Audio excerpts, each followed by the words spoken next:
Hey, been a little bit. Let's go. Just make sure. Oh, I wrote a couple of things down. Let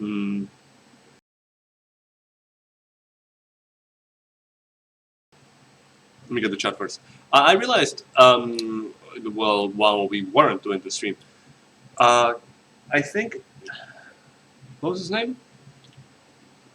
Jebediah Copeland? The old man from the family, the good guy.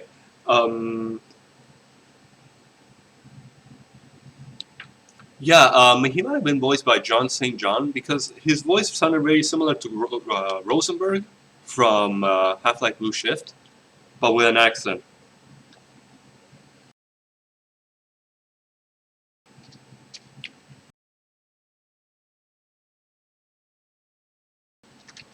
Ken Rosenberg, I almost wrote.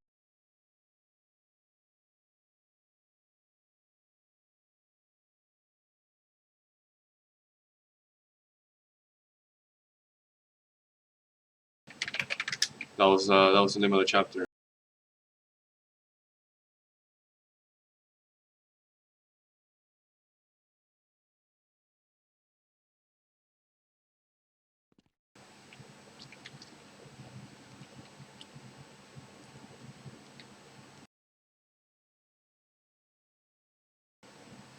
Nice chapter separating. Thank you, BitTide. Hello! I'm in here! Can anyone hear me?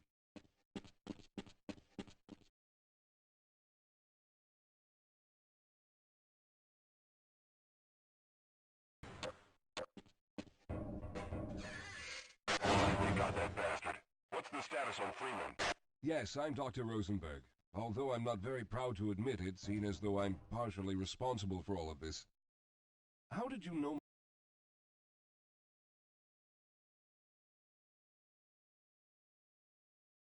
my name? Oh, I see. Poor Harold. Yes, our plan was to get to one of the old prototype labs. It involved something that very few people in the facility are authorized to know about. The same technology that brought about this catastrophe could also be our only way. Somebody's watching. Remember, I know this is Half-Life Blue Shift, but I think there's a sample of Jebediah in a second. The same technology that brought about this catastrophe could also be our only way out. You see, I was involved in the very early work on teleporter technology, long before the Lambda complex was even built. There may be enough equipment in the old lab to piece together a device that would allow us to teleport outside of the facility. As improbable as that may sound to someone like yourself. Of course, none of that does a whole lot of good while we're stuck in here. Bad example, because this is not. And Barker provided the voice Because I'm talking about the guy on the right, not Ambrose who's about to talk. over for Bad Boy Ambrose Covenant 2. Ah, yes. Not him, not him. What madness has your family caused this time? You might even say that thanks to Barker's efforts, the 2001 release of Undying came as a genuine shock to the senses.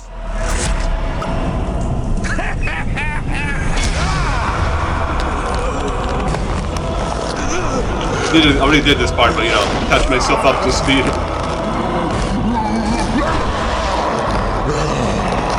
How did you lose the bandana while doing that? Let's quickly recap all of Undying's main themes and design elements we've hit on thus far. This is a first-person adventure shooter featuring lavish and exquisitely designed environments, a compelling horror thriller aesthetic, and a fleshed-out narrative with thoroughly literary aspirations that makes extensive use of environmental storytelling and diary logs right alongside the direct exposition. And you wield your guns in one hand with your offhand reserved for spellcasting. Left click to shoot, right click to cast a spell, as the very intuitive default control scheme goes. Your magic power recharges automatically, while your health can only be recovered through collectible restoratives scattered throughout the environment. Actually. Yes, the cat is fully out of the bag, and the Big Daddy is out of the bathysphere. Undying borrows some of the best bits of the old System Shock games and conjures It did remind me of what Plasmids, described I said as a it. bona fide precursor to the OG Bioshock experience, many years before Bioshock was even a glint in Ken Levine's eye. Indeed, it's And not at yet all it's still outrageous to left describe click to use our Undying's right hand. core gameplay loop as something of a distant cousin or shock-alike. Your exploration through the Covenant estate is mostly linear and directed, with puzzles, combat encounters, And they barely fucking use the Bioshock soundtrack, it sounds like. and the occasional boss fight, bookending the exploration segments and teeing up new areas. With your gun in one hand and your spell in the other, you'll prowl the mansion's haunted hallways, dispatching a delightfully diverse demonic bestiary and solving puzzles that call for plenty of exploration and sometimes Not backtracking. that diverse, I'd Seriously, say. What the fuck? I don't remember this church. One second.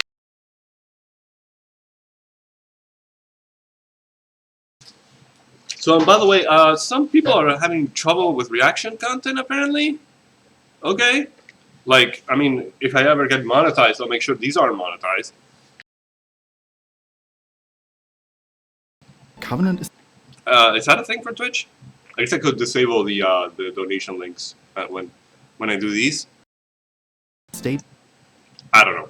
feels absolutely massive when you first set foot inside. No, but I understand it because there was this person who did My Little Pony YouTube poops and didn't receive a cent, while this guy who reacted to them did get paid for it. And I think that's why he stopped reacting to those, besides another incident. Right, so I guess the original creator of those poops, who clearly doesn't want us to see them anymore, because he's doing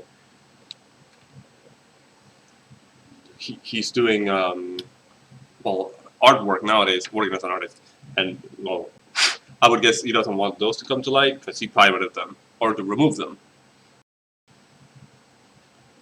So yeah, I understand that you put so much effort on that thing, and then somebody does what I'm doing right now and gets paid for it. I completely understand that that is not fair, but yeah, I didn't know we were getting angry about that now. And while the game I'll have to look on how to disable all that stuff. does a pretty decent job of I might stop doing this for future games if this isn't right. guiding your If I can't find a way to turn it off. progress by blocking off non-essential routes, Won't budge. Jammed. and Fuck. signposting where the player needs to go next, it's still very easy to find yourself getting lost as you scour the lavish and ornate corridors of this gothic labyrinth. You're not strictly limited to the mansion, however. Resident Evil, this is decidedly not. Your quest to unravel the mystery of the cursed Covenant family and its depraved children will take you through rolling green hills, the family mausoleum, an ancient monastery, and even a demonic the family mausoleum, an ancient You skipped a long buried Roman garrison. monastery, and even a demonic alternate dimension called Oniros, whose Oniros. hued eye and Bastard. skylines of gravity-defying masonry are home to some of the most memorable moments of the game. And Yeah, I just wish the skybox was better detailed. Of course, not their fault. I'm guessing it looked pretty good back then. some devilishly well-executed platforming segments too. Oh, I don't remember this health pile. I think. Patrick's arsenal Oh, is bare never mind. bones at the game's outset. The player begins with just their trusty 6-shooter revolver, the Can you believe you actually start with a revolver? Scryer spell, and a mythical chunk of green ore known as the Gelzebar stone. But even in these early Alright, moments, I do not know how to pronounce that. the basic loadout hints at just at how deep, intricate, and well-conceived Undying's gameplay systems are.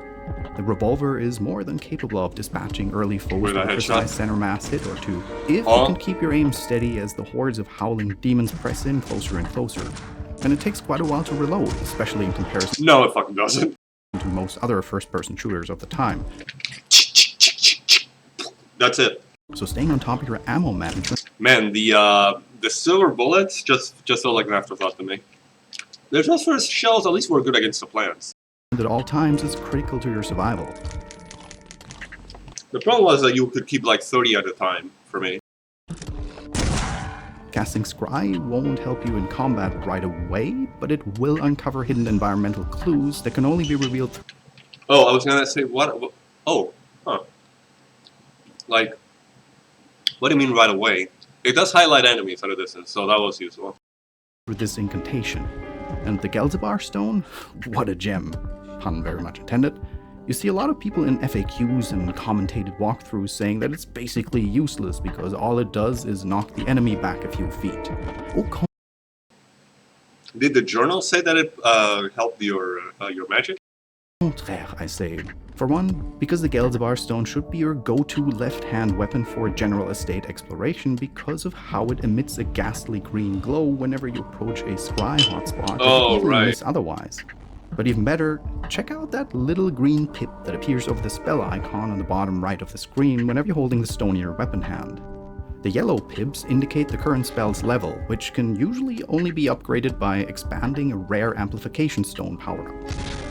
But with the Gelzebar stone in hand, another level of power gets auto-magically added to whatever spell you have selected. You can even exceed the normal 5-level cap on a spell this way and power it up to level 6.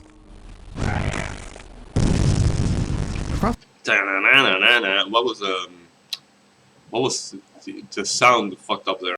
Straight up to level 6. Oh, the skulls look so small when he's playing it. Across this journey, Patrick will gradually. Across this journey. What the Oh shit, my mistake. Sorry.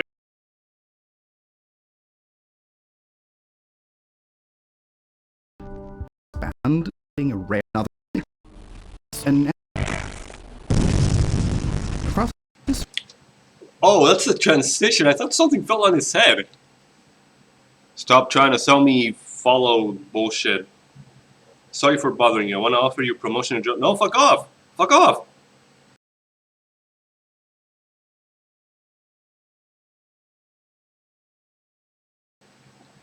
Sorry to bother you, and it's like a clear spam message. Man, fuck off.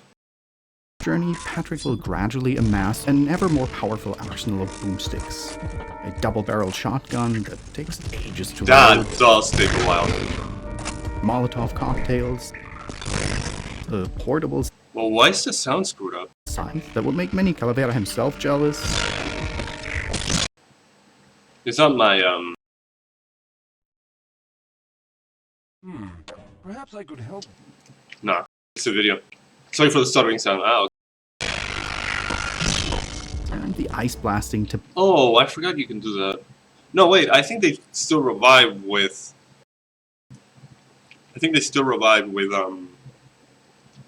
with their heads off. And warp cannon, just to name a few.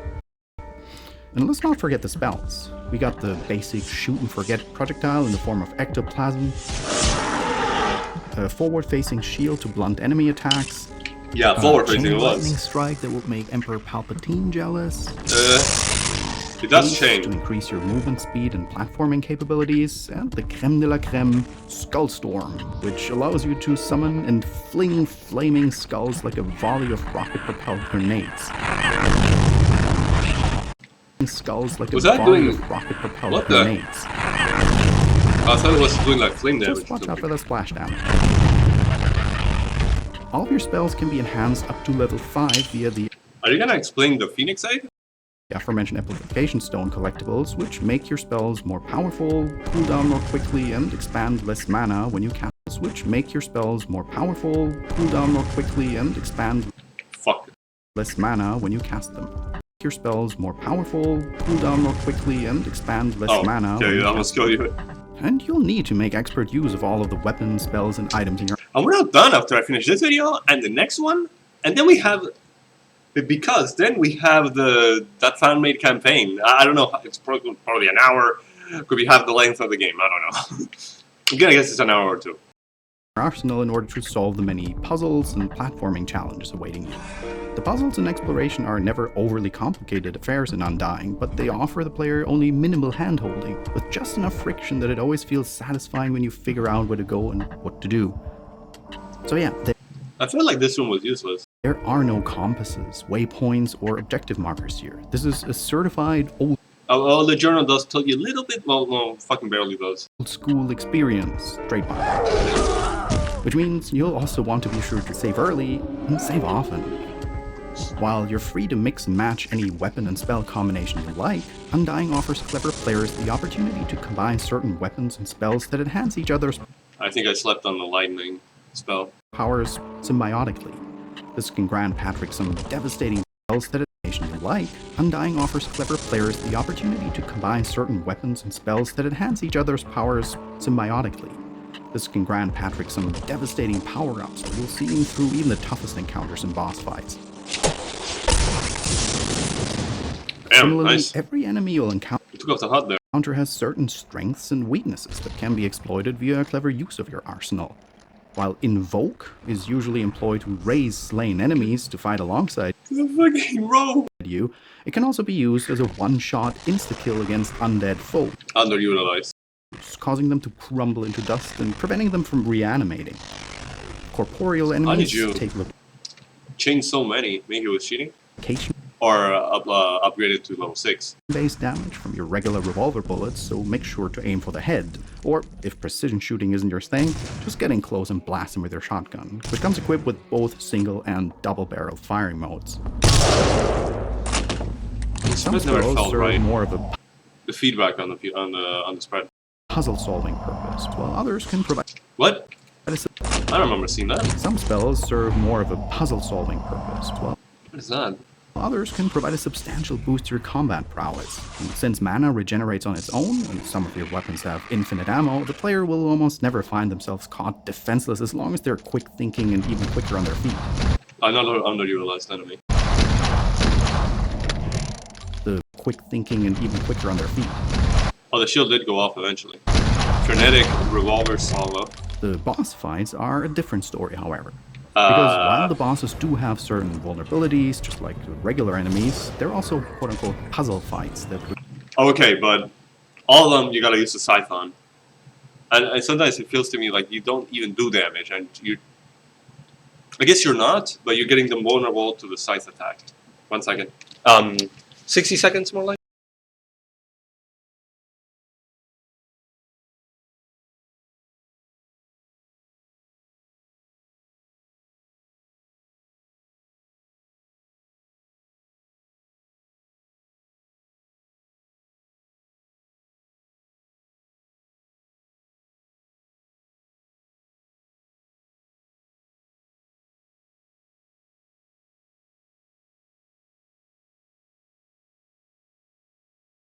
require the clever use of multiple tools and mechanics to win, That is not a boss.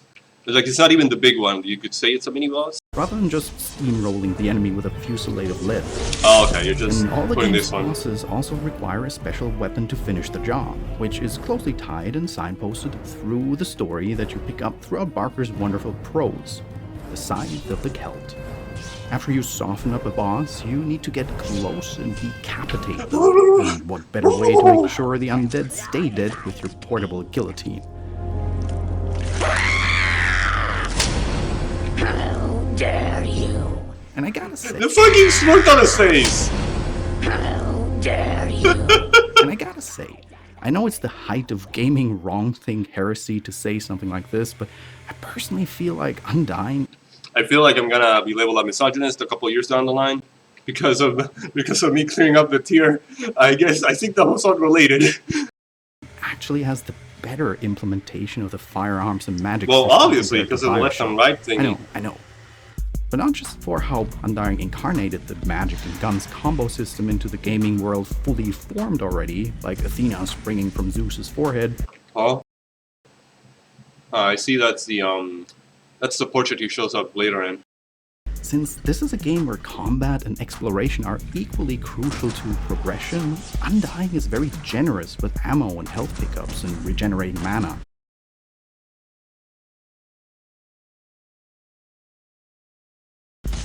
It takes for a far less punishing experience than Bioshock because it empowers players to creatively experiment with the mechanics to their heart's content It keeps happening. and really unleash their inner paranormal investigator exterminator alter ego. Those weren't natural, my friend. We're fighting more than superstitions here. Now you might be thinking to yourself, Talk, make "Oh, Jebediah that's talk." interesting, but how deep? Fuck.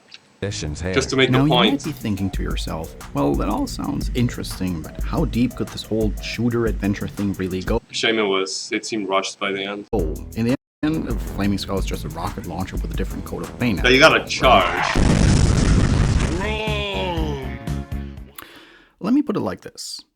It'd be ill-advised to plainly take the game's mechanics and systems at face value because through its What? almost to The plainly fuck? take How'd you the do game's that? mechanics and systems at face value What the fuck? because through its almost I didn't know he could do that. synthesis of puzzling, magic, and shooting, Undying is able to forge its unique.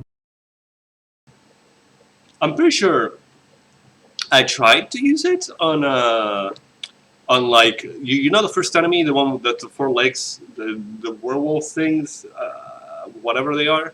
I don't think anything happened there, but I didn't know I could use it on a Saranti. Saranti. And for the time, there it is. one-of-a-kind identity.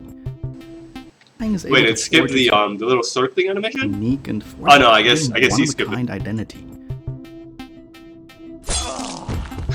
I think maybe the most perfectly representative example of the Undying special sauce is early on in the game, before you've even had the chance to dust your knuckles on many of the game's more Okay, what the fuck's going on? Now it feels like I got sand in my eye. Gonna put some dirt in your eye.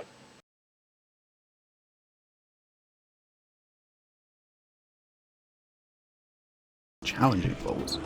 You'll come upon a corridor that seems to terminate in a dead end. with And a this is strange like the undertime use? energy field Oh, okay, like 1 or 3 times in the entire game. blocking Underused, some underused spells. your path forward. And perpendicular to the doorframe is a floor-to-ceiling mirror, which can't help but immediately seem out of place. There are plenty of other mirrors scattered throughout the Covenant estate, but none this big and so I just skipped over the iron part. perfectly resembling some Okay, I'll be right back. Maybe there's something in my eye.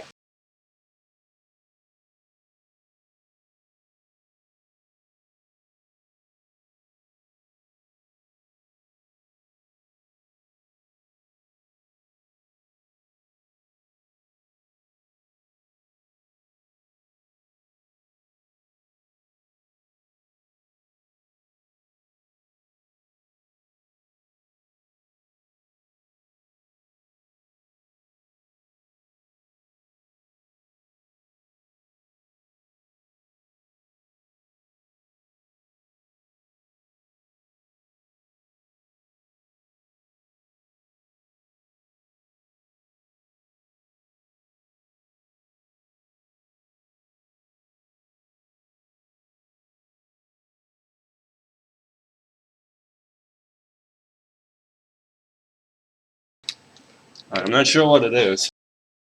kind of portal. And you turn around and backtrack, but you realize that the door leading back to where you came from is now locked tight.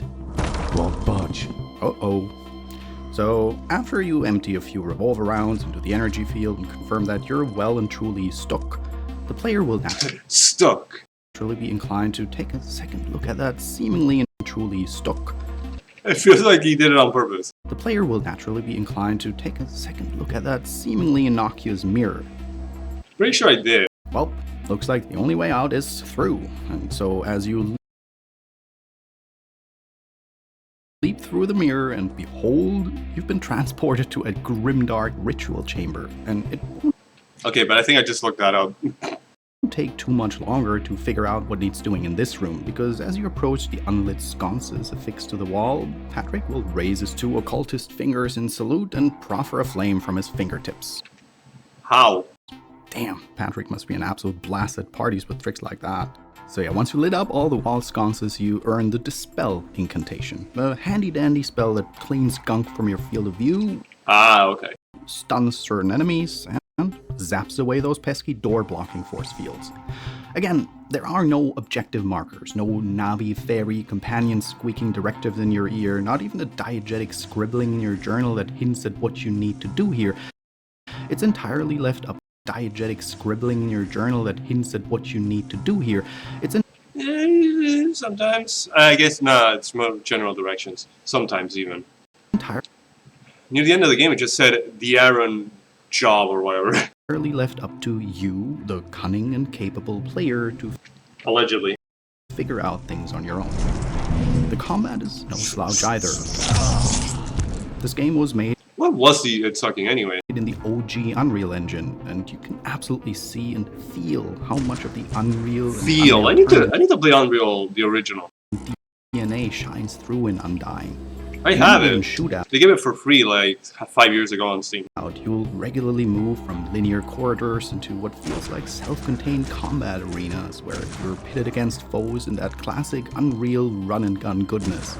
You've got to move fast and never stay in one place, dancing the classic jump and shoot and circle strafe tango around your adversaries as you alternate between your main fire, i.e. Oh yeah, this was a and bad alternate room. attack, i.e. spells. Keep an eye on incoming attacks and your health in case you need to pop a restorative or defensive spell, not to mention regularly switch your weapons out on the fly to capitalize on enemies' weaknesses and positioning. This is, after all, why Undying includes one of the first ever selection wheels seen in a 3D game UI for both the player's spells and weapons. It's stark and even a little surprising how well this actually works in execution. I was thinking sometimes maybe I should use the weapon wheel In a more story-focused game like Undying. But I'm just so used to using the numbers on the keyboard. Once you get into the right flow state of mind, and yet Pretty sure I said I would have put the spells on the numpad, but I use the numpad to control the stream, so.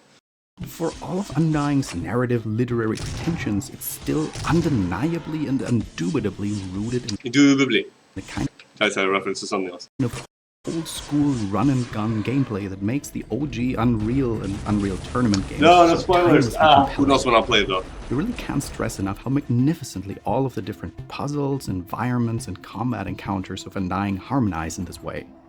Take the magic system. At higher ranks, your scry spell doesn't just show you where enemies are hiding behind solid walls, What? it also shows their health status as a glowing aura. Haste, hiding behind solid walls, it I did not upgrade it to the top though. also shows their health status as a glowing Nice. aura. Haste doesn't just make Patrick move faster and jump Wait, farther, it doesn't? it makes everything about you faster, including your mana regeneration and weapon Oh yeah, I did notice that about mana. reloads. And the spell Invoke, usually raising your Patrick move generation and jump farther, it makes everything about you faster, including your mana regeneration and weapon reloads. And the spell Invoke usually raises defeated foes to fight as your minions. Short-lived but if though. you Not the animation, the revival lasted for very little. No. Right, they had problems attacking other enemies, so I was like, There's no accounting for what might happen if should I attempt to use it on a living organism. I did on the werewolves. read the spell description in your journal carefully, you'll intuit that it can also be used against human enemies to cause them to unlive themselves in a spectacularly Unlive themselves. gruesome fashion. What about... what if you use it on one of the monks with the staff? Or the Gelzabar Stone. This is one of your starting artifacts, and it may at first itself that it can also be used, but if you read the spell Invoke, usually Okay, I just want to...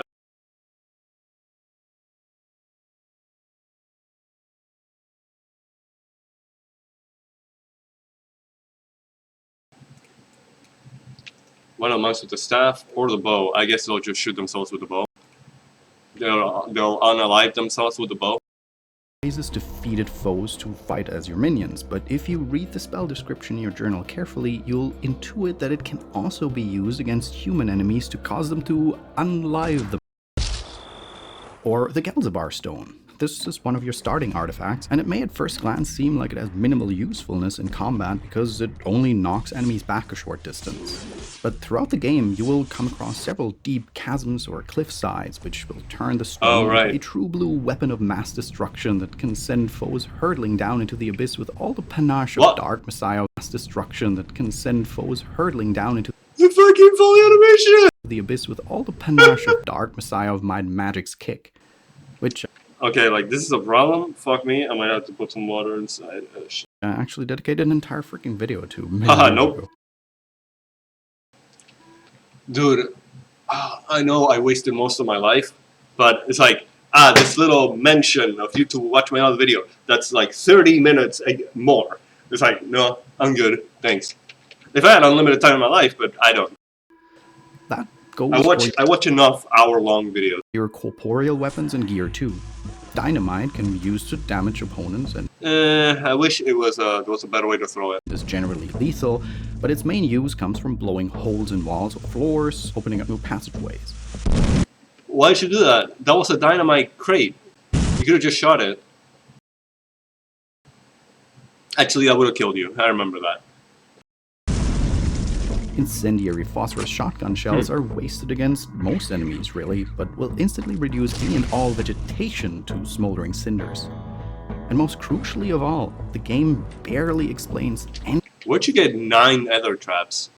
any of these mechanics directly to the player. Not in a tutorial, not in dialogue exposition, not in a UI prompt, not in a tucked away lore. There's one of the other 3 times I used to spell magic in this game. Okay, and the Thranti witches. Node. Nowhere. All of these abilities and effects can only be discovered by the player actively trying the spells and weapons out and experimenting for themselves, which can lead to some incredibly thrilling active discovery moments when you suddenly figure out you're an even bigger badass than you thought so far. So while it is possible to face roll your way through the game with just your guns and a few offensive spells, the inquisitive and creative player is going to have an almost entirely different and greatly enhanced experience. This guy had more of a presence than Bethany. With Undying. And to go full circle, that is true for the story as well. With Undying. And to go full circle. Oh, if you read the journals? That is true for the story as well. Spoilers now, I'm guessing? The Scry spell both increases your vision in the game's many dark spaces, and you will need it considering how lighting in the Unreal Engine works. But Scry also shows you... So, okay. And you will need it considering how lighting in the Unreal Engine... Okay, so there was some sort of fog in the original version? Works, but Scry also shows you visions of mostly the past, wherever you hear the prompt of ethereal whispers swirling around you. So much of the narrative is revealed through Scry that you can absolutely miss a sizable chunk of the story and world building if you don't make regular use of that spell. Okay, but I've seen that was everywhere in the promotional stuff. This is the quintessential example of a game that never runs out of ways to surprise. Was this thing ever explained? It wasn't. The player, whether you were playing for the first time or the 20th. And to be honest, why? This was in many ways even more magical in the pre-broadband era. When it wasn't par for the course for a game's entire mechanical guts and lore to be spilled out into the wiki pages less than 48 hours after it released. Okay, the game has to be popular for that to happen. I mean, this game wasn't GTA 5. And yet, sadly, despite this game's next-level cinematic presentation and truly avant-garde this king or whatever is never really explained. Our design principles. I must have missed something though. Undying would fall victim to a tragedy worthy of the most sorrowful tale of Gothic horror. Wait a second. To a tragedy worthy of the most... That wasn't Geisinger, was it? Most sorrowful tale of Gothic horror.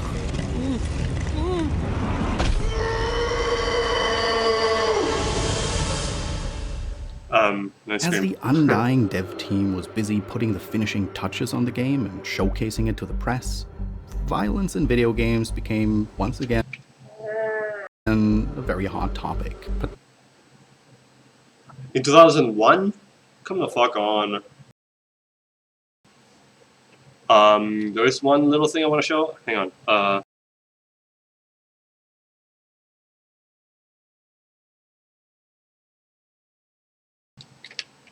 I do want to show one thing about violence, though. This will be quick.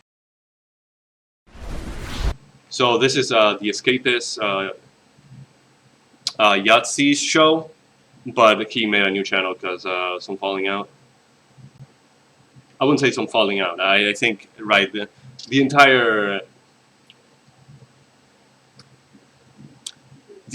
team got screwed over somehow, and they went to make this on their own.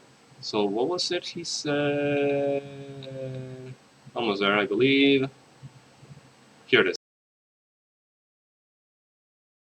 It's basically exactly the same as the regular Game Awards, except for 2 crucial details. 1, we prioritise awarding things and not sucking off corporate industry so hard that its legs recede into its stomach cavity. And 2, our award categories actually fucking mean something. I mean, come on. Best Action Adventure might as well have an award for Best Game with a Title Screen.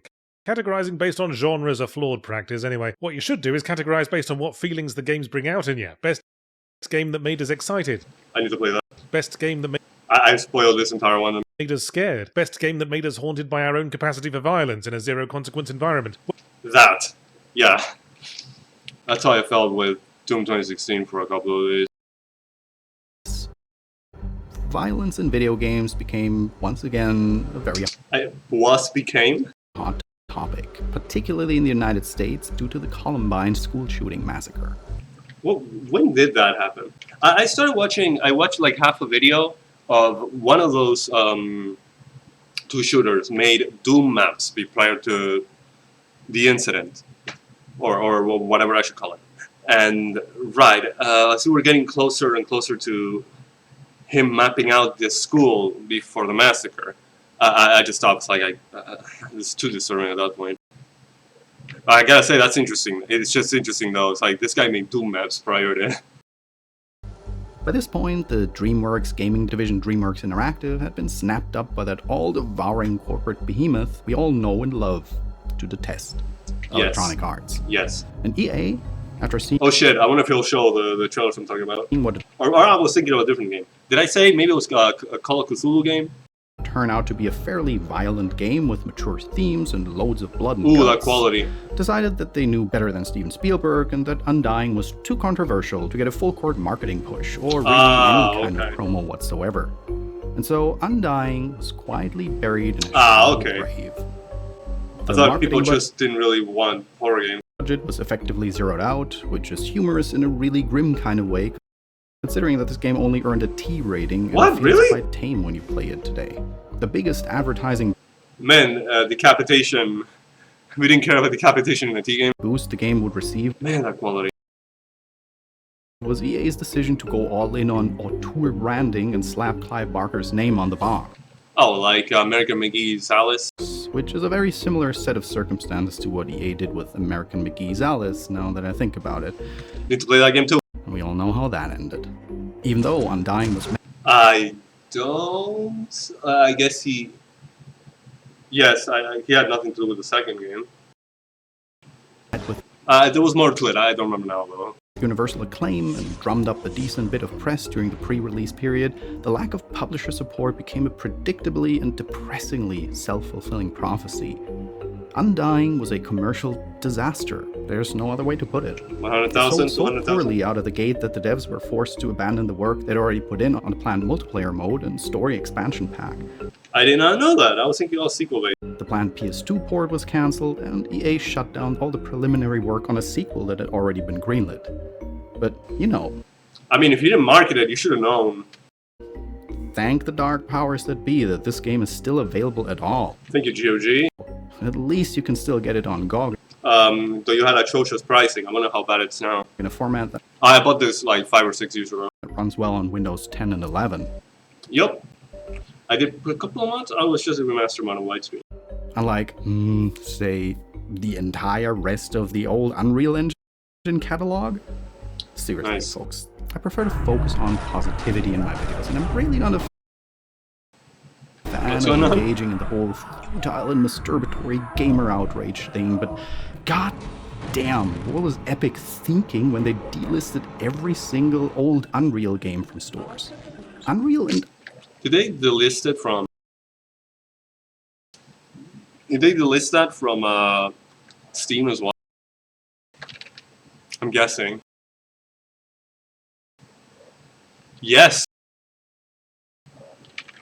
Motherfuckers. Unreal Tournament are the whole No wonder we're doing so much piracy. reason your greasy little V-Bucks printing operation even exists in the first place, Timothy Sweeney. It's where the name of your flagship game engine Yeah, didn't he work on these early Unreal games? came from. Nice. It is Spoiler. the universal law in action of how the gravity of excessive wealth inexorably squeezes your brain to Okay, the law hang in on. action of Big boy words. how the gravity of excessive wealth inexorably squeezes your brain into self-aggrandizing mush. Oh, that has to be Disco Elysium. So now the only reason Clive Barker's Undying is still available is because EA owns the publishing rights. And we've truly arrived at the coldest day in hell when fucking Electronic Arts ends up being the good guy in this scenario after how dirty Yeah, but it's stupid. It's like, why not just let us buy the fucking thing? You get money. they did Undying in the first place. Anyways, even if Undying came up short upon release back in 2001, this is the perfect example of a game whose impeccable I've had enough with the main menu theme for a while. quality and timeless style have given it an enduring cult classic status. More than 2 decades So you're not saying anything about the story? Am I the only one who felt this game was a little rushed by the end? down the line, not to mention an incredible degree of influence over the games of the last 20 plus years. Really? Brady Bell, the director producer of Undying, visited id Software Studios years later and said he was told by the id staff that Undying was hugely influential to the combat and monster Really? designs in id Tech 4 games like Doom 3 and Quake Did I hear something about that? 4. And fun fact, Bell's work in Undying led to him becoming a creative director for Magic the Gathering's various franchises. And while there's no Which one? smoking gun connection between the staff of Undying and the team at 2K/Irrational who made Bioshock, the similarities are so apparent that it's hard to believe that Ken Levine and company didn't at least use Undying as a contemporary reference point when developing their game. Would it have been plagiarism if they used the left hand for that stuff? Really, Did no, it didn't. Like I was thinking, Bioshock 2 maybe used the right hand system. No, it didn't. Undying is a lot like that book because I remember you hold some weapons with your right hand. Oh no, that's multiplayer. Never mind. You hold weapons with your right hand, put your left hand on the gun, and then you would raise your left hand out of the gun to use a plasmid. But no, it's not in the single player. often attributed to Brian Eno. The first Velvet Underground album only sold 10,000 copies, but everyone who bought it found a band. Which, as far as Clive Barker is concerned, puts him in great company alongside the cult horror writer he was so inspired by, H.P. Lovecraft. Oh, fuck! What? But seriously, if you like You get maybe some running jokes on the channel. atmospheric, narratively rich horror Or I think he mentioned them very early, but I don't remember the joke. games, immersive sims, if you're a fan of the Bioshock games, or even if you just love a good shooter with a unique story and sense of style, or if you simply love Clive Barker, or any combination of those, go play Clive Barker's Undying. This isn't one of those retro games where it's good as long as you go into it with a clothespin on your nose and an exuberant tolerance for old school game design bullshit, or if you played it's and spinning. muscle memoried it back in the day so its age handling becomes imperceptible to you. Almost anyone who can play a modern shooter can pick up Undying and still have a damn fine time with it, start to finish. Much like American McGee, Clive Barker is another name in the line of auteurs who have never gotten their proper due when their games first came out, but as the test of time has proven, the appeal of Clive Barker's Undying is, quite literally, as enduring as its namesake. A monument to the brilliant creative minds who brought it to life, just waiting to be excavated by an inquisitive mind such as yourself, dear viewer. You give me too much credit. Ragnarok. You're opening up Pandora's box here. So thank you for watching. And hey, if you would like to support this channel's growth and join a community of like-minded retronauts, indie Have I checked what else he's done? Thumbnail art, Anton Oxenut. Alright. I'm glad it's not AI made. 10 things you didn't know. What's Christmas hat?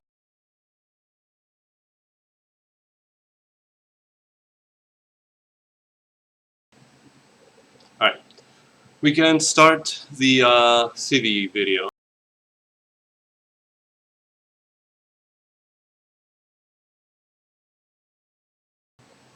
A love letter to McGee's Alice? Oh, a lot of horror games in here. The greatest post-apocalyptic Doom mod I played. I'll check that real quick. Oh, never mind. Blue tag. Nah, never mind. It's one of those stream highlights. I think. I hope he does the PC of the run, because I love that one. There's no place like Zone. Oh yeah, the fellow like, I remember hearing about this one. Ashes 2063, I must have written it down somewhere. Yeah, definitely. Yeah, I'll definitely want to play this eventually. What is this eventually?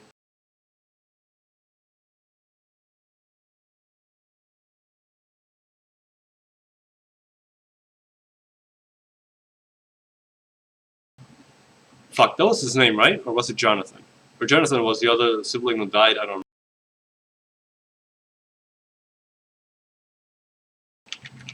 Jonathan? Huh, this comes up first. Well, I don't know. Fuck, I gotta show you somehow before we continue.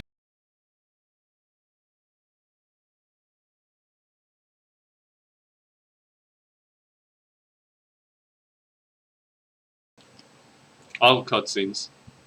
You know, 30 minutes is like... movie. I thought it said, like, hidden cutscene. What? How many fucking secrets does this game have? Ah! Well, why do people watch this almost?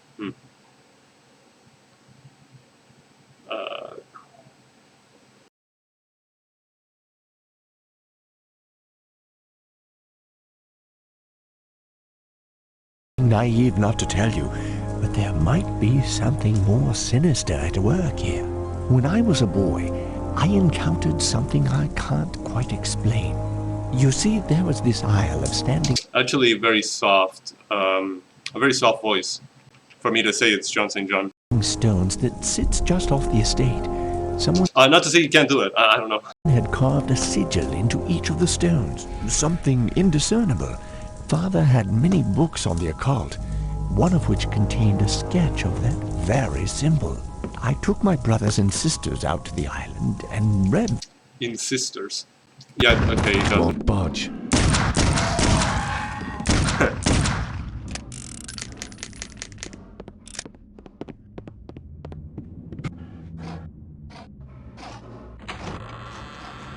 Oh, shit.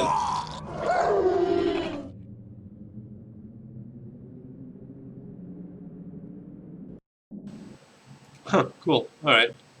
Oh, what's this? That's it.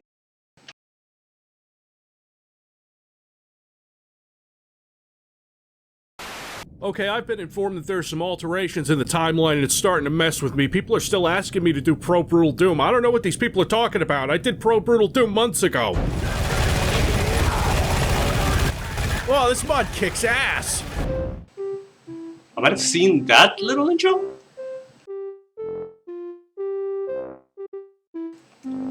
Oh, the intro is back. I'm definitely not finishing this here. Just, I wanna watch as much as I can. I have seen the future of... Not on this stream. Ah, that's where I must have seen this. Give me 20 seconds.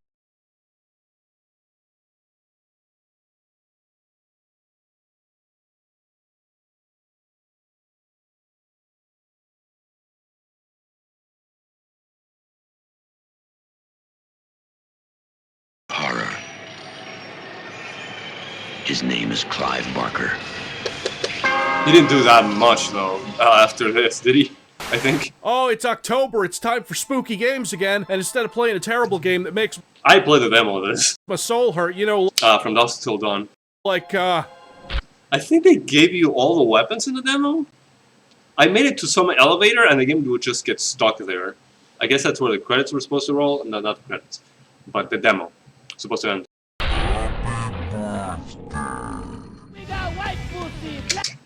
Shit, I don't think I can...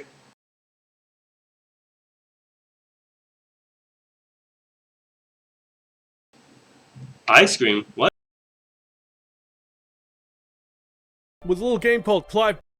Yeah. Now, this time we're in underappreciated classics mode, with a little game called Clive Barker's Undying. That Clive Barker game that was well received but didn't sell so good. Not Clive Barker's Jericho, a game I've never played that has a bad reputation. Undying is a completely different story. A lot more useless score than I expected.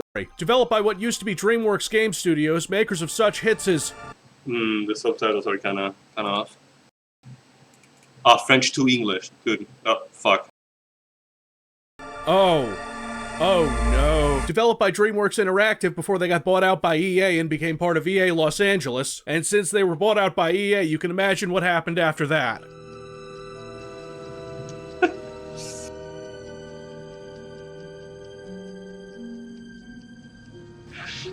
I was gonna say, was that the thing? Yeah. Oh yeah, I see that. I saw that.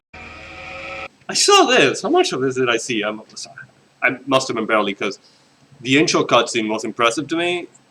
Yeah, I must have not seen this yet. But this part is very familiar.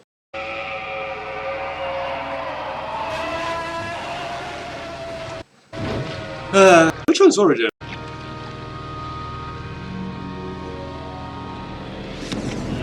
Top left was Westwood. I think they made Theme Hospital. Good masking there. Is that the right term?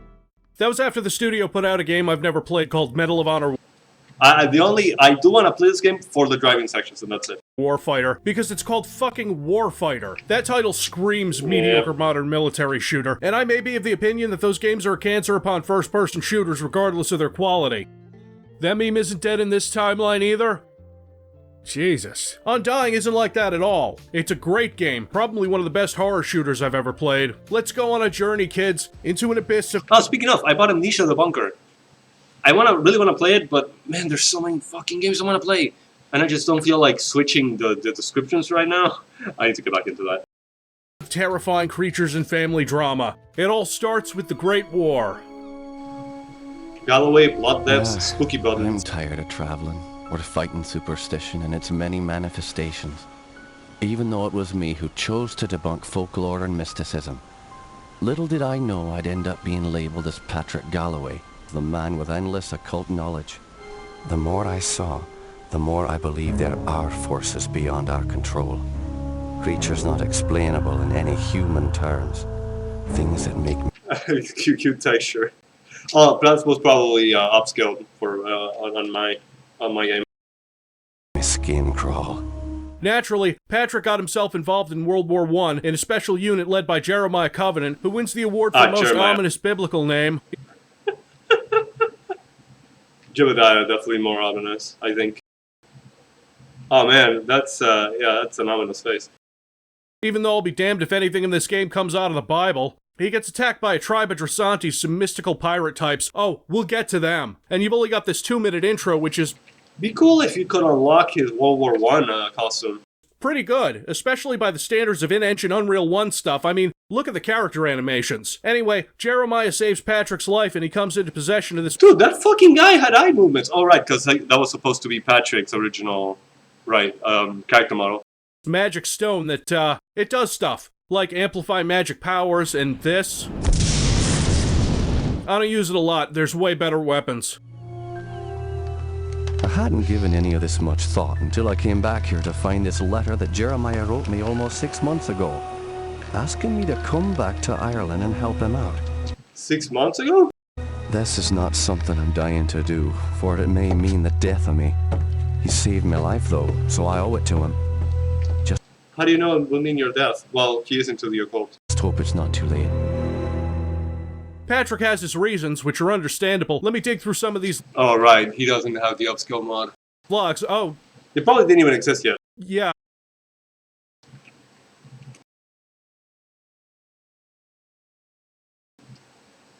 Ah, shit. Just want to see real quick when this was uploaded. August 2021. Yep. Fuck. Yeah, he did this earlier.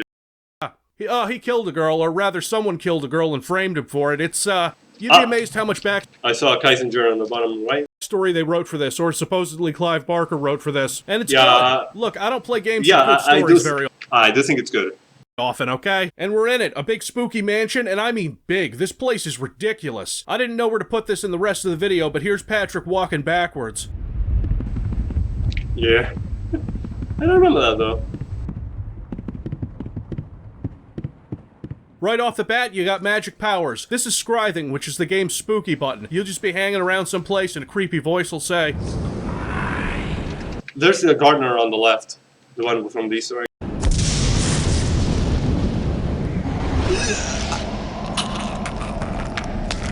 I don't remember those bats on the entrance. I didn't use that here. Cool. I'm Patrick Galloway, a friend of Jeremiah's. Sorry it took me so long to get here. His letter said it was most urgent.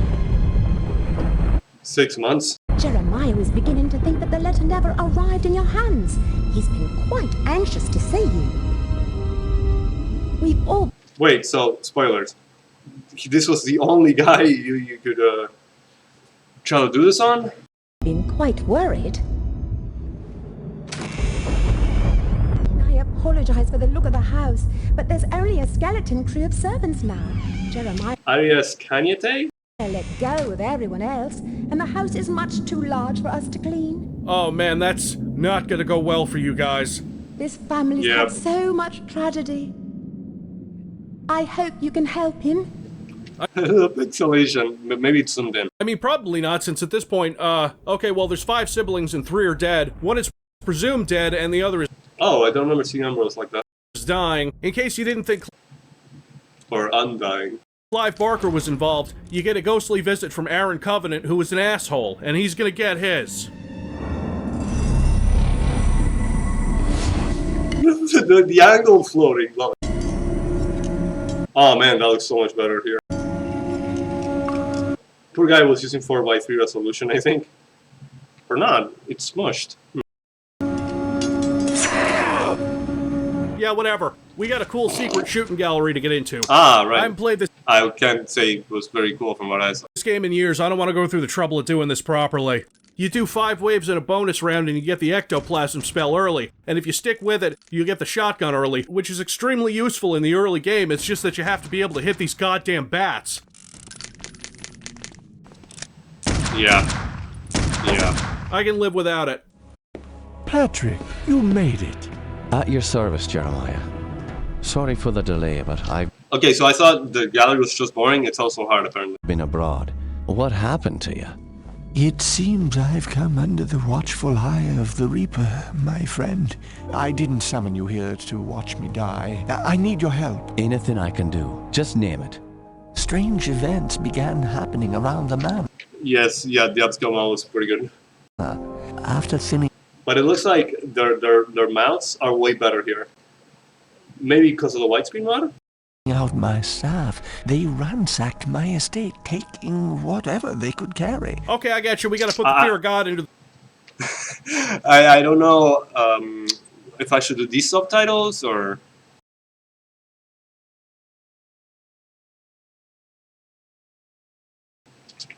Oh, speaking of, how's the frame rate? The drop frame, 0. 0, 0, 0. Okay. The staff so they don't steal any of this valuable shit from dead people or mess up the house. I was saying something else and I forgot. Oh, shit. Or unionize. This doesn't seem supernatural, but I'll go full Pinkerton on these vaguely Irish motherfuckers. Or unionize. Well, what's he doing with this? This doesn't seem supernatural, but I'll go full Pinkerton on these vaguely Irish motherfuckers. Of course, Jeremiah.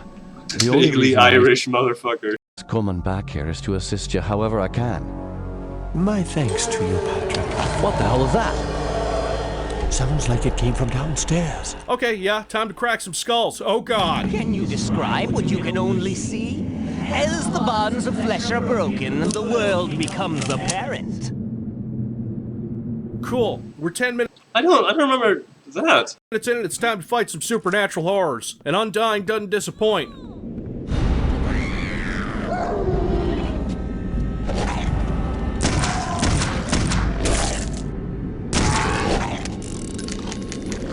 Oh my god, this bullet count is so small. These are the Howlers, the first enemies you'll encounter, and they show up pretty frequently for the rest of the game. They move quick, they do a lot of damage, they come in packs, have a few variations, weak, medium, strong, and give you a good idea of how the enemies in this game will work. Well, honestly, they just seem like tint changes for variety's sake. Most monsters aren't pushovers, and the beginning of the game really hammers home how unprepared you are for this stuff. The enemy AI is actually pretty good most of the time. These things roam the countryside. Like, you get a sense while playing this that they occur naturally, like they belong. These monsters have these long, drawn-out, but cool kill animations that I've almost never been able to get out of. I try the spacebar and the escape key. There was a way to do it just a little earlier. The mouse button, and sometimes it just pauses it. It sucks, I don't care for it. You'll see these a lot less in the late game when you have all your badass powers. The beginning of this game puts you on a... That was, fuck, what was his name? Randy Pitchford. Wearing that, I think. Knife's edge, scraping by with very little health, ammo, or knowledge of where the fuck you're supposed to go. My one big complaint about this game is navigating this giant house. It's not like an open world. You have a path to follow, but no map. You usually have to find a door that'll open for you, getting a lot of Stuck. Jammed. Stuck. Won't budge. If you can deal with that, this game has a lot of good stuff that makes up for it. Time to get out of this obviously haunted house. Those beasts were after me. What in God's name were those things? They're called howlers. And while I've never seen one before tonight, I've heard of them for years. Those weren't natural, my friend. We're fighting more than superstitions here. No shit. When I was a boy, I encountered something I can't quite explain. You see, there was... Okay, but why did the Howlers want to kill him? Well, he was in on this, but he was still mortal. So... But it is pretty odd that he didn't attack until today. This isle of standing stones that sits just off the estate. Someone had carved a sigil into each of the stones. Something indiscernible. Father had many books on the occult, one of which contained a sketch of that That reminds you of Aaron's book on the library I never took. very symbol. I took my brothers and sisters out to the island and read from my father's book. Normally I'd say this was a mistake. I mean, it was. You read from creepy books, you get creepy shit. But everything that goes on in this game, I'd read from the fucking Necronomicon before going near any of this. You wake up in your quarters the next morning and get the ectoplasm spell, which you're gonna need. See, spells Well, what was that there anyway? in this game are good and useful. You might have noticed your gun is in your left hand, which is somewhat weird. Your right hand is for spells. This Your gun's in your left hand, which is weird. What are left-handed people? messes with me because you have to, on the fly, be able to switch between about 20 weapons and spells. And you don't have enough number keys. So I have the same problem I'd have in, like, Jedi Knight, except this game has a weapon wheel. Hold down a button, and it works just like it does in modern games. It might be the first time I saw one in a shooter. Yeah, that's what Ragnarok, or whatever his name was, said. Comes in handy because of all the weapons and spells you'll have to juggle by the end of this game. Tell me what you know about Lisbeth. What? A walk-in closet of doom. She was a fetching young lass. Quite the fiery temper, though. She could be 1 sec. placid and calm one minute, and then suddenly she's spitting curses and swinging her nails at you like an animal. Sounds like my kind of girl. Following her mother's death, I'd raised Lisbeth like my own. Ah, okay, so this is your fault. Doesn't she die in a minute or Now she two? rests with her poor mother at the family mausoleum. The groundskeeper claims to have seen her recently. Oh man, seeing a ghost is never a good omen.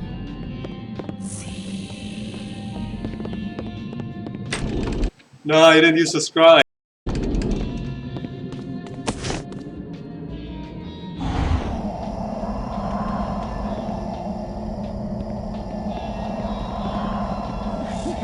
Alright. I'd still hit it. I'm not... not out of... I wonder how much Rule 34 she has. That's actually something I go and see sometimes. Elizabeth's room for 10 seconds before... Help me! To be fair, that was Unreal Engine 1.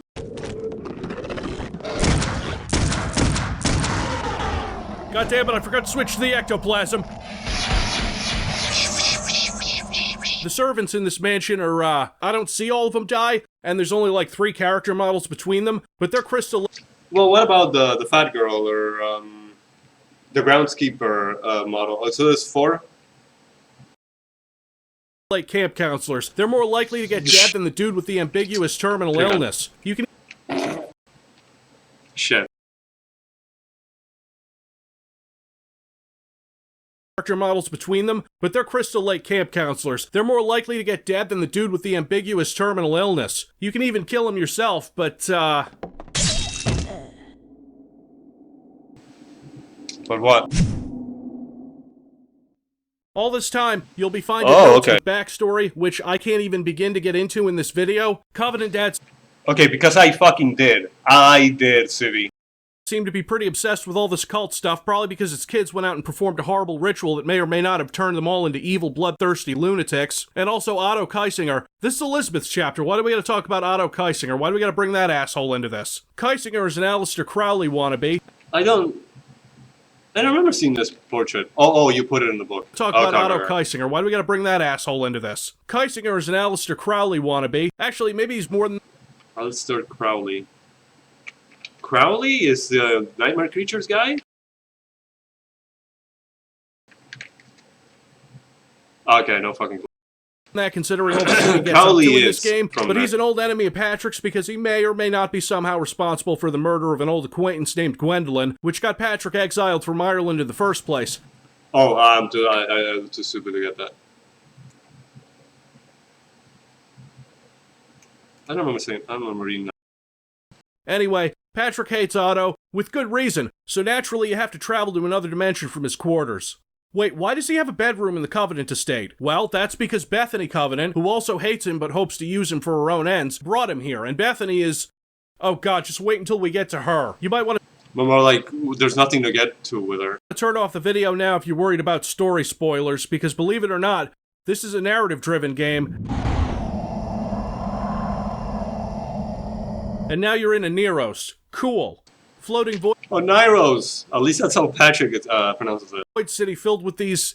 I don't know what these are called, but I hate them. And like the other enemies in this game, their attack patterns can be a little hard to read. And when they attack you, like a surprising amount of projectile-based enemies, they leave their target and end up hitting you, you know, like good AI. Once you get the shot projectile-based enemies, they leave their target and end up hitting you, you know, like good AI. Once you get the shot... I'm sorry, what? Based enemies, they leave their target and... Oh, lead their target. Yes, they do. End up hitting you, you know, like good AI. Once you get the shot... Ah, yes, Zombie U. Gun. Man, I really want to randomize it for that game. They're less of a problem. But until that, you have to use the Tibetan war cannon you get here.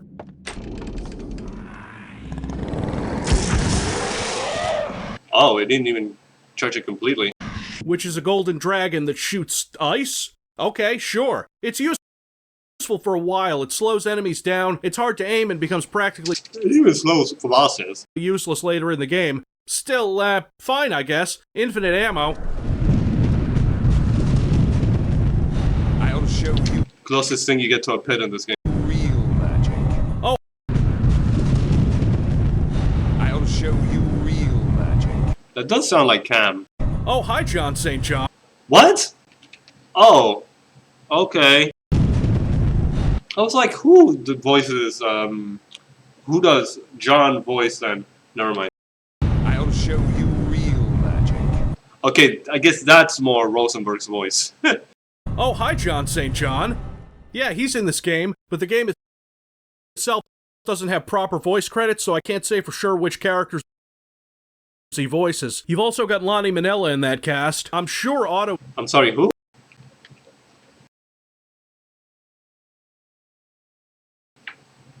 I'm sorry, who? I've never... Did I read Sonic there? Rouge the Bat. Ivy Valentine. Lucas in Smash Bros. The Queen's Corgi. Oh, I know that one thanks to Saber Spark. Homo Child. Void. Spider Rider.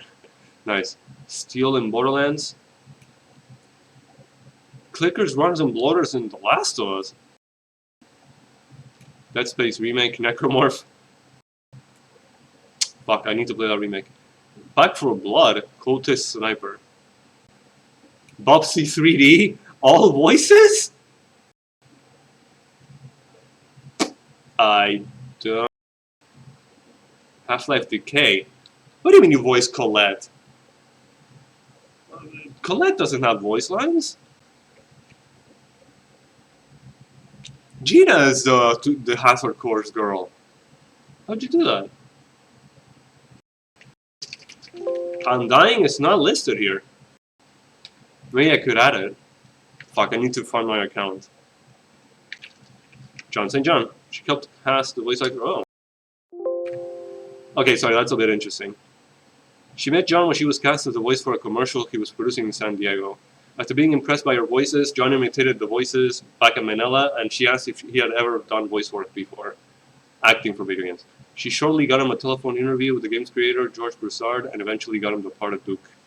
Okay. Was John St. John, maybe Aaron too, I can't be sure, so basically, credit your voice actors properly. Yes, you fight Heisinger for a little bit before he runs So who voiced Jebediah? away and you go back to the mansion so you can deal with Elizabeth. But to do that, you have to go through the mansion some more, deal with Aaron, who's probably your main ghost problem in this game. So again, how are you supposed to get that amplifier stone? And you can't shoot him, but you can use an ether trap to dispel his spirit Wait, you're supposed to get it that early? From whatever map you're on. Right here you can do that to get an amplifier, which you use to improve your spells, which of course, I use immediately on the ectoplasm because I don't have any good spells yet. You head out to the mausoleum. Only maybe a third of this game takes place at the actual Covenant Mansion, if that much. And by now you'll have silver bullets to take care of the Howlers a little easier, which for some reason... Implying you should use them on the... Oh, actually, maybe. I don't know. I didn't see much of a use on anybody else. More like there's no other enemies to take care of at this point. These skeletons come up to reload than normal bullets. Yep.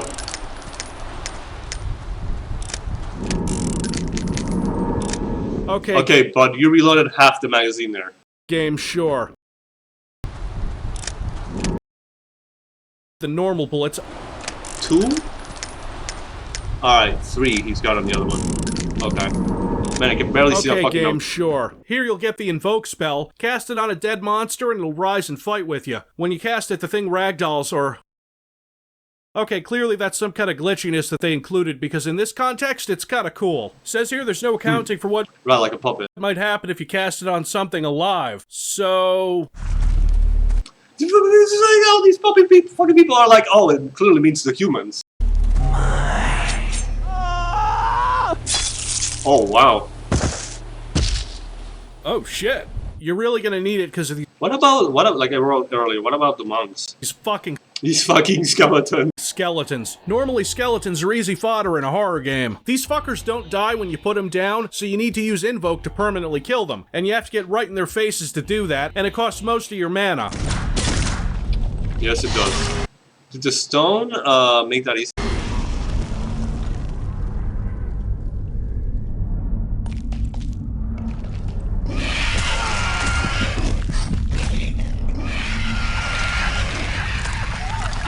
You don't see the bastards much after this section of the game, but yeah. God damn are they a pain. Yep. I just run past them rather than waste ammo. I've read you can kill them with a headshot from the war cannon, but location-based damage in this game seems wonky in that Unreal Engine kind of way. I don't know, headshots were pretty good with the revolver. I mean, the Tibetan war cannon is clearly a projectile weapon, so... Takes at least 2 shots to the head to get a headshot. This whole Elizabeth section... Oh, okay. ...drags on for a long-ass time. You'll get the impression that all these chapters are going to be like this. They're not. That's why I meant, that's one thing I meant about it being rushed. Don't get me wrong, this is a fairly long game. It'll probably take you at least 10 hours the first time through. I remember this game being harder than it actually is, because of the game's first impression where you have nothing but a 6-shooter and an ectoplasm spell with the accuracy of piss from a hard on.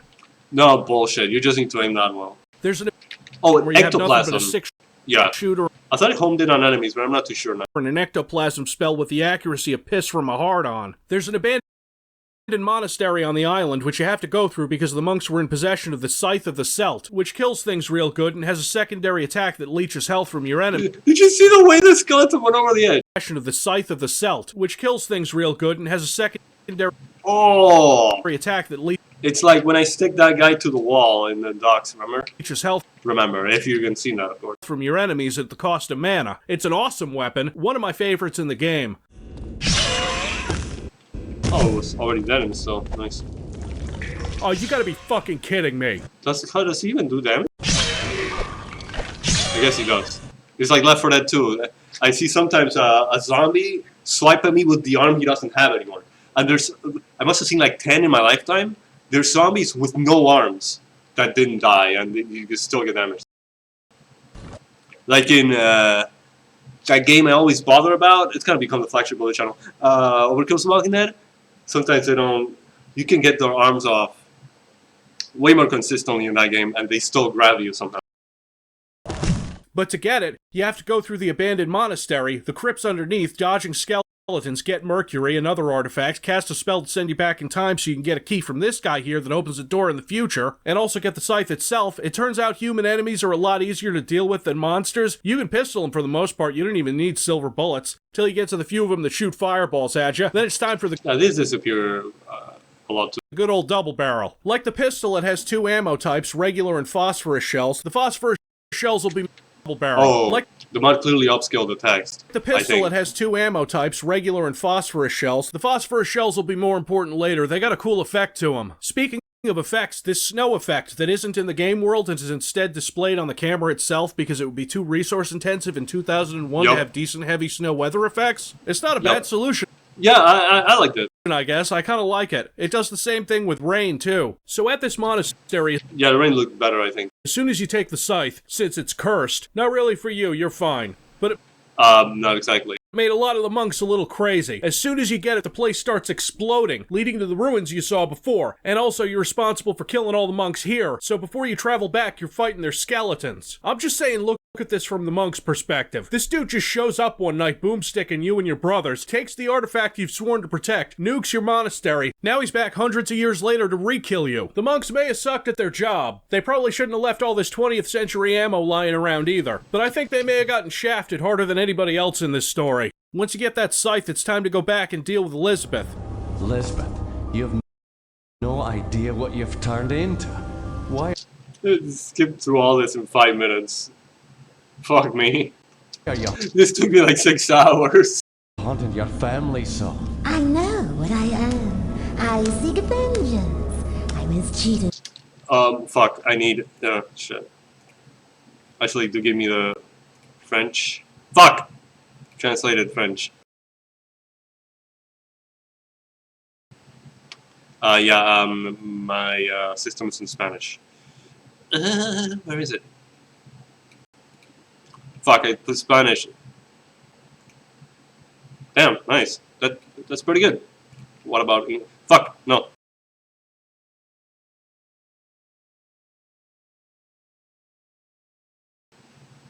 I'm looking for English. There we go. I know what I am. Revenge. I seek vengeance. I was cheated by Jeremiah, and he will die to finish what was begun. Oh, fuck, okay. Foreshadowed it. It was hard to understand it. You have awoken the past, but you don't know how to stop it. I will rend your bones and serve you to my pet. Yeah, it looks a lot better without the upscale. Like, the mouths aren't fucked. Has to be something widescreen. She bitch of the Covenant.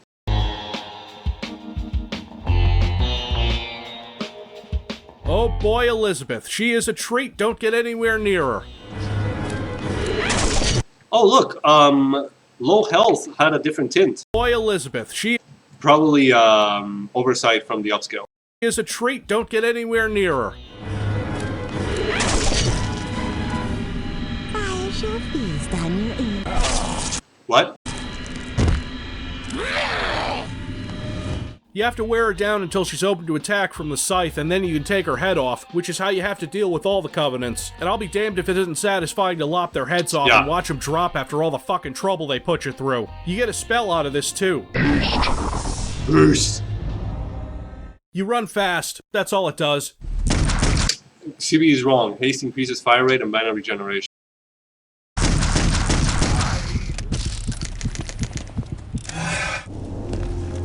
Well, let's reload, not attack speed. Fuck, I need to stop though. I wish I could watch the rest though. I gotta go. So, I think next stream we'll do... Oh, shit. Okay, so next stream we'll do the rest of this video and the mod.